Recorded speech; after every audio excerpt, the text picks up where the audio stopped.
people!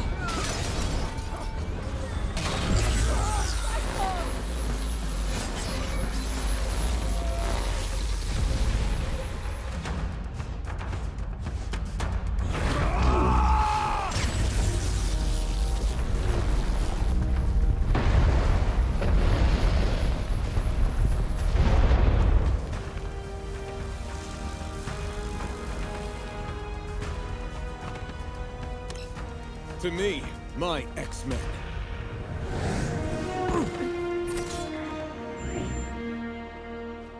That's so fucking cool, man. Like, that's cool, man. Man. Very, I'll give it to him. Very anime. I'm not a fan of anime, but there you go. I would call that a very anime moment. I'm all for all the cool battle sequences in anime being on live action. Like, that'd be cool. I want to see like all those cool epic fights with huge explosions and stuff. That'd be real cool. Just saying. I like explosions. I mean, everyone likes a cool, fun thing that goes boom sometimes, right? Why am I putting on an accent? I don't know why. That's weird. Weird guy. He's a weird guy. I'm a weird guy. Sup, ladies? I'm married.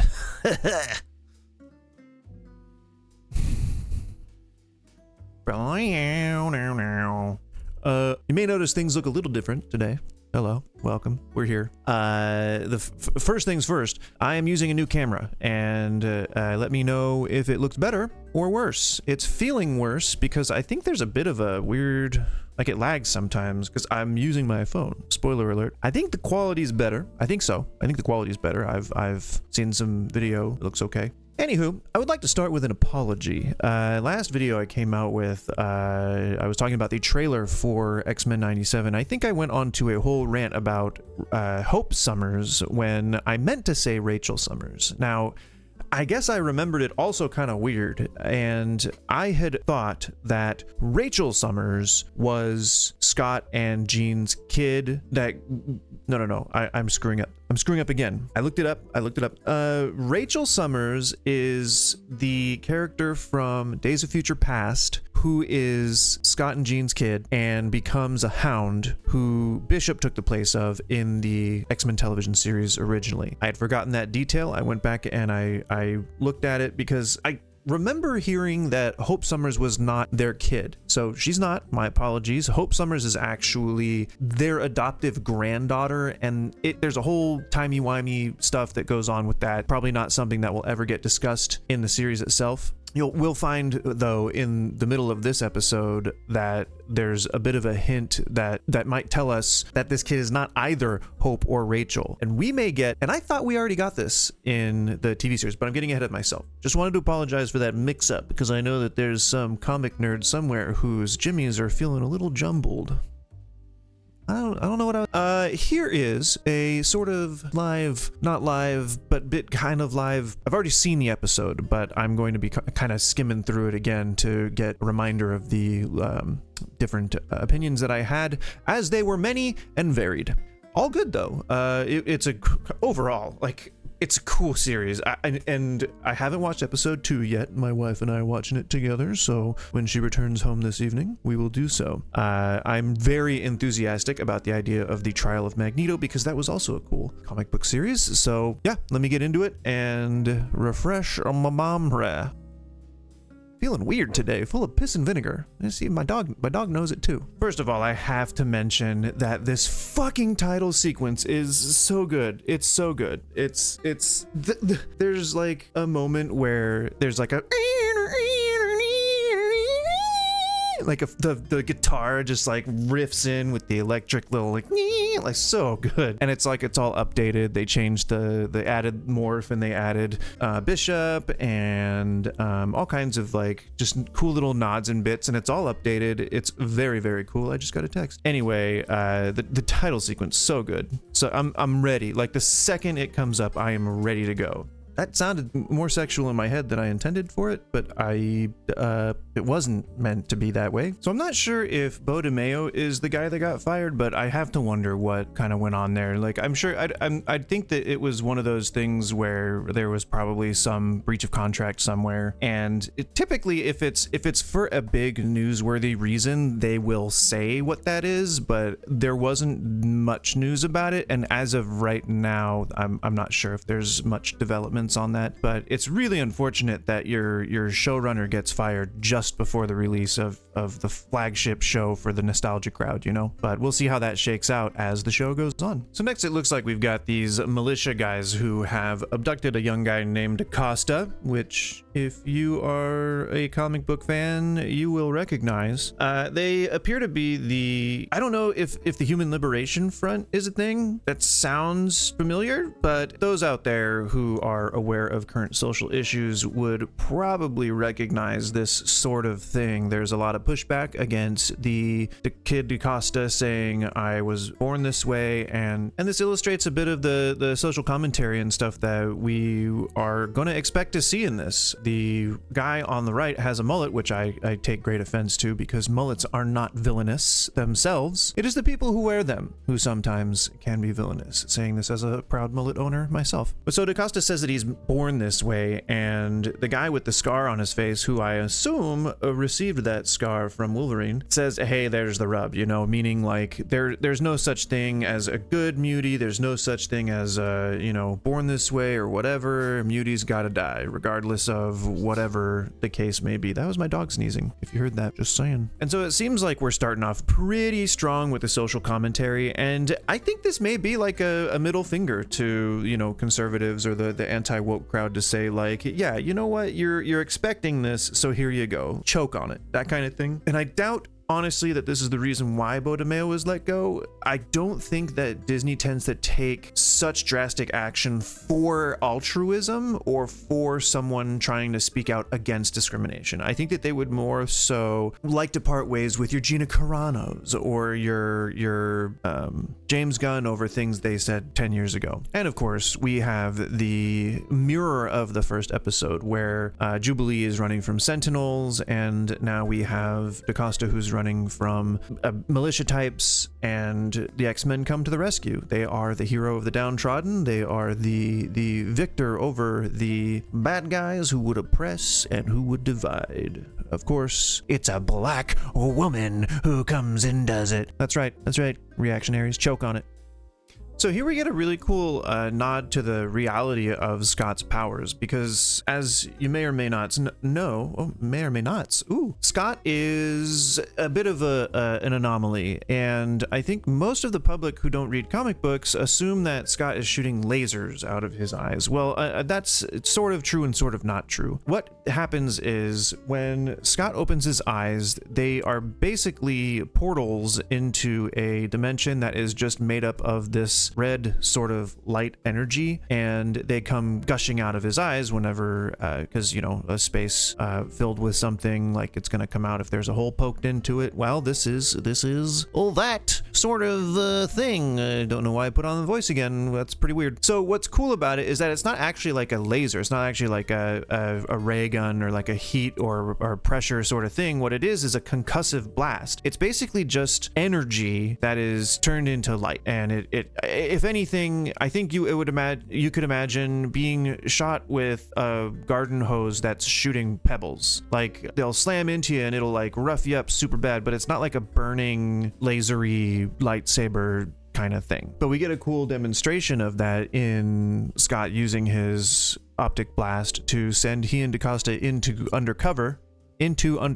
That's right, I said it. Okay, Remy. Goddamn, it hit me a little hard on the next scene with Remy's midriff. Boy's cut. He's got those. I can't say what they are and keep this video not age restricted. But damn, good boy. Good man. Good man. Good job. What's he cooking? Is that a fryer? Do they have an industrial fryer in their kitchen? What is that? Is that a sink?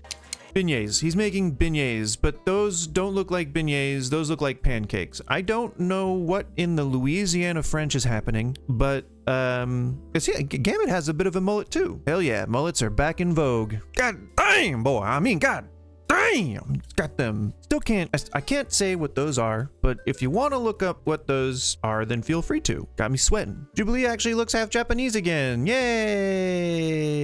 I think I'm not gonna assume. I think I remember her being half Japanese, and she did not look Japanese in the original TV show, so it's cool. Okay, so clearly when she says our son will need us more, I think that this is just a super big hint that she is actually Madeline Pryor and that this kid's Nate or Cable. Nate, also known as Cable. The reason being because Jean is a supremely powerful telepath, and she would, I think, be able to tell what gender the baby is. So my guess is if she knows that it's a boy, chances are it's going to be Nathan Summers, who was birthed by Madeline Pryor. Another good thing that I don't think is necessarily explained right away is that she's pregnant sort of right after the death of the professor, and this doesn't seem to be too long afterwards. So I can't imagine that she's been able to gestate for that long if there aren't some kind of like genetic like weird or some reality manipulation or something going on. Something else that stands out to me a bit and kind of convinces me that this is indeed Madeline Pryor is that she's trying to get Scott to leave the X-Men, which was part of the arc when she was in the comics. And again, this was what I had thought that we had already been through. I know that we had seen Sinister. I know that we had been through a couple of storylines with him, but I guess it turns out that he was actually manipulating Morph, and that's who I was thinking of when I had thought that we had already had the Madeline Pryor story arc. So this could be it. This could be them introducing the Goblin Queen. Perhaps Jean or the Dark Phoenix is still in the sun. Or was that where she was? Did she come back? Oh, I think there was like 2 whole seasons after that. Never mind. So they basically tell the team that they might be leaving. Nothing real crazy happens here, but you clearly that's not gonna. We all know it's not gonna happen. Come on. We all know that. And here we get to see the update to Morph's classic look, which is a lot better because he looked kind of broke. He looked like a broke ass someone. He looked old. He looked old and haggard. And I think that this is still the same guy that's recovering from the post-traumatic stress. You know, is still the same canon character. So it's cool that they updated him, made him look a little bit more what I believe to be his age. You know, still in like his 20s. So that's cool. Morph telling it like it is. Of course, in the original series, we got plenty of Wolverine lusting after Jean. We have the classic meme, but I don't like this love triangle thing. I don't think that it's well suited to the TV show. I think it plays great for like the people who like soap opera stuff, but I think most of the people who watch X-Men are like the nerds and the people who really want to like see explosions and stuff. I don't know. I could be in the minority. I'm okay with that. If you like soap operas, then X-Men is for you. And we get the fucking coolest little bit of animation with Jubilee making her powers work and doing all the cool dancing and stuff. I mean, we saw something very similar to this. We saw an animation style very similar to this with X-Men Evolution, and I think there was even some rotoscoping that someone did. It was either from that scene in X-Men or it was for that scene in X-Men, but there was a scene that was pretty much frame perfect taken that was a bit of a dance scene between, I think it was Rogue and Jubilee? Jean? Someone. I don't think Jubilee was in that series, just for Jubilee. Anyway, it's really cool, very fluid animation. It's a sort of the reference that I made earlier was that the animation styles are getting a lot closer to like anime, and it's cool because one of the best parts of the anime that I enjoy, which isn't very much, but the Spirited Away, like all the Miyazaki stuff is really detailed and done with so many frames that you really feel like it's close to live action. It feel like it's just very high quality and very smooth. And in the past, animation with too much frames could seem sort of weird and uncanny and almost robotic with the movements, but here they're very fluid and it feels normal and it feels natural. It almost feels like it was rotoscoped over, again, live action. So while Jean is in Cerebro, she has a vision, and I think this is sort of the Madeline Pryor mind rearing its head here. I think the reason why she's having these visions or having difficulty or having this like inability to execute the exact thing that she wants to do is because she's not Jean. She's a different person. She has Jean's memories and she has Jean's brain, but she's just like, you know, not really to Jean's level. I think there's some sort of intuition that Jean has or some connection with some some unseen force that Madeline just doesn't have. And I think we're just kind of seeing that. And through the fog, the villain makes himself known, or her, because Master Mold is the best mommy of them all, giving birth to many different Sentinels over the period of their time on this planet. They were defeated, though, several times, and here they are again. The big bad of the big bads being a big bad. I said it in the trailer reaction, but I believe it's the same voice actors for most of the parts, except for the people who sadly passed away. But the guy for Wolverine now just doesn't have to put on an old voice. He just kind of like just says what he needs to, and the gruff's already there. It's pretty cool. More money, less effort for him, I believe. That's cool. You know, hey, if it works, it works.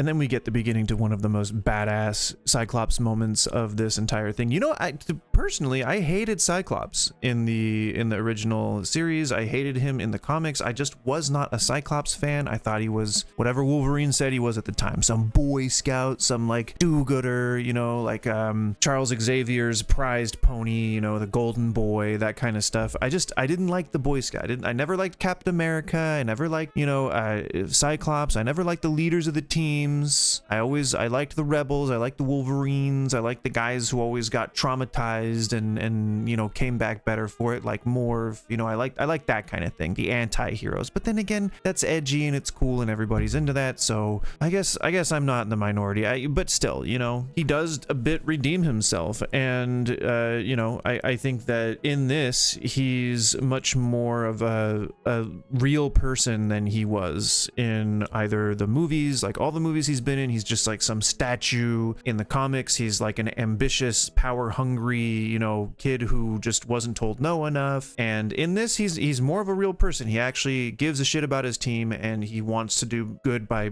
Professor Xavier, and that's cool. He wants to honor his memory. I respect that, and so I respect Cyclops. It's crazy. Maybe I'm just older, and maybe I'm just more sort of in tune with how I want to be and how I want to treat others. But he's vibing. I'm vibing on Cyclops, and we get the big epic team up moment. I mean, the team's assembly is always key to the introduction of a team, key to the reintroduction of a team, and key to just making people go, God damn, that's badass. Sorry, I couldn't contain myself. It was just so cool. So cool. To me, my X-Men. For the epic finale scene, we get one of the coolest sort of fan commentary, fan service, callback sort of things that you can think of. We basically get the Master Mold, who has been a villain before. We get the guy whose name I can't remember, who's been a villain before. And then we get just this cool, like, resurrection of like zombie Sentinels, like messed up, broken. We are taking the old and then we are fucking destroying it. We're using our cool mutant powers to like just wreck shop, and we're taking the old memories and we're tearing them down, and we're doing newer, creative, innovative things.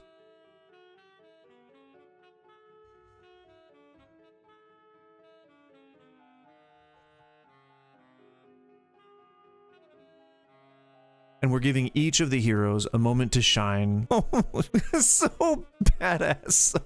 It's so fucking good. So then we get the slow, menacing crawl of Aurora just sizing things up, getting ready, and showing us what a true Deus Ex Machina can do. Of course, she is beyond Omega level. So if you don't read the comics, if you don't know much about Storm, just imagine this. The air is made up of moisture particles, and she can manipulate the weather. So if she wanted to, if she so desired, if she had the imagination, she could take every moisture molecule and freeze them and then coalesce them everywhere, including inside your body, in your lungs, in your brain, until they are large enough to turn into shards of ice and kill you from the inside of every cell in your body. She can completely and utterly destroy you from the inside out simply by waving her hand. And that's pretty scary, but that's what she could do. Like that's Storm's level of power. Just anyone on the planet, she could just freeze all the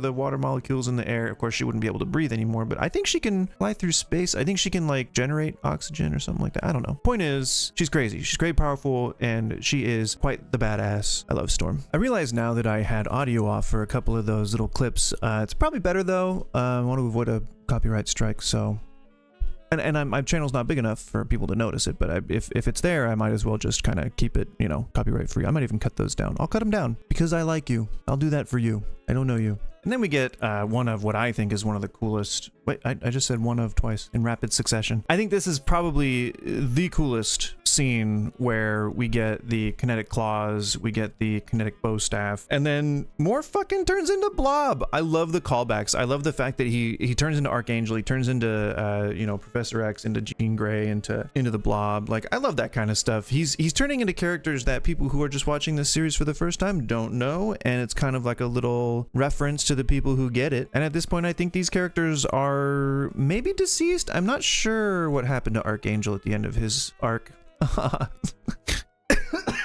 See what I did there? I'm dying now too. And so finally we get the reveal that DaCosta is a Sunspot, I believe. I think is the name of his character. Anyway, he has the power of like a bajillion exploding stars or whatever, and it gives him strength and heat and all that kind of stuff. It's pretty cool, pretty cool. It's gonna be cool to see him actually use his powers instead of trying to hide them, but we shall see how that develops. And finally they have a bit of a hoop shooter, a hoop shoot 'em up sports, a hoop and shoot, a hoop and hoopajoo. They're gonna do a hoopajoo, and that's when Scott and Jean try to tell them that they're gonna leave, and I think they didn't really get to talk about it before Magneto shows up, and he starts to introduce, again, as I said with the trailer reaction, my favorite storyline, which I don't think they're gonna do most of, but we shall see. Who knows? It might happen. Fingers crossed for, what's that guy's name? Matthew Malloy. And then finally in the credits scene, we get some of this cool profile, like comic book looking thing. I really enjoy this. I like that they're trying to make things stay sort of retro. They're kind of keeping it sort of nostalgic. Now I have to assume that everybody's here, right? Scott, I think, is supposed to be the one that the cursor is over right now. And then we have Jean, Beast, Wolverine, Storm, Rogue, Bishop, Magneto, Jubilee, Gambit, Morph. Who's that last X for? I mean, it could be someone obvious like Professor Xavier. You know, he's gonna come back, and because I think we saw him in a bunch of the clips in the trailer. I'm not sure. I think the clips were all from this episode. No, we saw some clips from the next episode too. Yeah, I'm not really sure, honestly. It could be anyone, but I'm hoping that it's someone that's to be hinted at later. I hope that this is gonna be a reveal of some sort. I don't know. Time will tell. Anyway, that should wrap up my episode 1 reaction. It really wasn't that eventful in that I didn't not like a lot of stuff. I really thought it was just a tight, well-rounded episode, and I think that it started strong, it ended strong, it just kind of like, it stayed strong. It was like a very strong bodybuilder holding and tensing their pose and flexing their muscles, and it's a good episode. I'm looking forward to number 2. Possibly I might actually write a script for that one, but I kind of like just doing a little off the cuff, little Cal Rifkin kind of stuff. You're the one that's supposed to tell me. Last thing I wanted to say is that it's important to remember, it's important to recognize that the X-Men are there for social justice. And so if you're the anti-woke, if you're the social justice SJW, whatever kind of person that goes around bandying about political terms, then you might want to stop watching this episode, or you might want to stop watching this TV show, because it's not for you. The X-Men are not for you. The X-Men are for the inclusion people.